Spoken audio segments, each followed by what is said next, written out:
Hello everybody, and welcome to today's episode of DownStream Outdoors.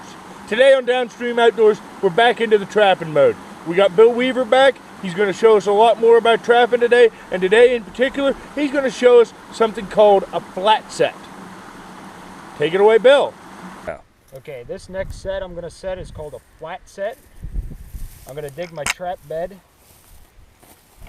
I could also do a mouse hole or dirt hole set here because I have a nice little clump of grass right here that I could put a hole behind and mimic like a mouse hole, and the animal would come in, the fox or the coyote would come in and smell for the mice, because that's one of their staples in their diet is mice. But I think this is a good spot for more of a flat set style set.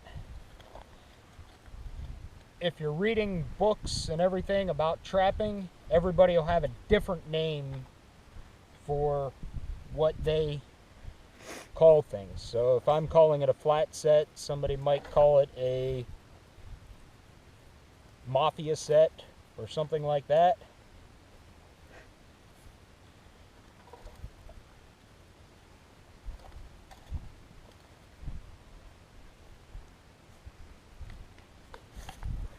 Okay, this trap has a double staking system on it, which I'll use rebar stakes to put in. It has a little bit shorter of a chain on it than the last trap also. So what I'll do is I'll put one stake in on this side and kind of make it go across. And if anybody's ever trapped, you'll know that your stakes get bent every once in a while, and then as you're trying to drive them in, it gets to be fun.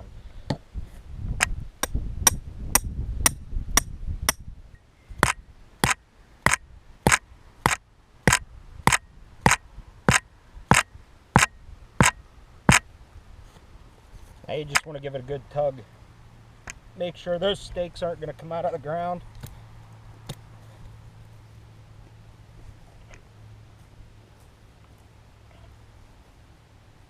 Set your trap.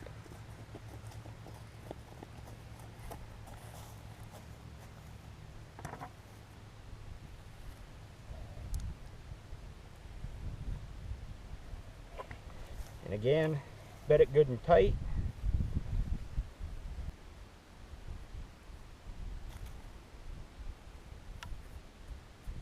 A lot of times bedding in the natural dirt that's already there is what you really want to do with your traps, but using the peat moss like I use really helps in freezing weather mostly, but it also helps the trap fire a little better even if it isn't freezing.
Again, take a little bit of the surrounding dirt to put over the top to blend it in a little bit.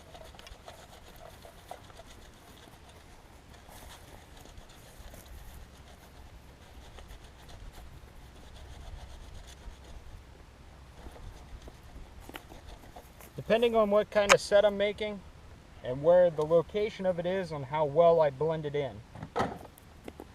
Now the next thing with a flat set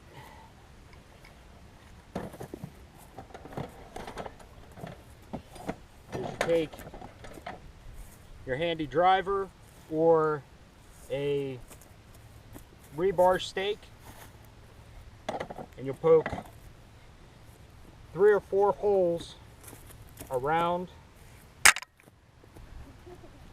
your set, anywhere from about the length of your foot to, 6-8 inches from the set. Sometimes in an area like this I'll put 4 holes in.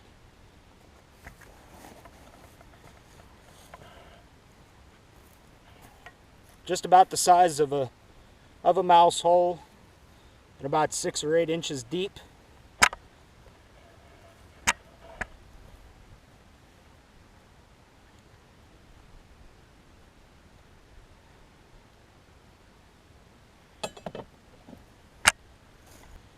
Okay, find yourself a couple sticks. I'm going to take my gloves that I handle my traps with off. I'm going to get into my handy dandy little lure pouch here.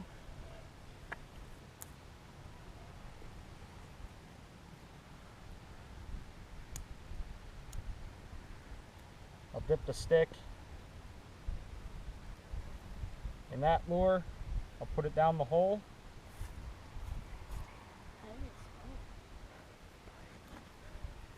I'll take a different type of lure. I'll do the same thing. Put that down that hole.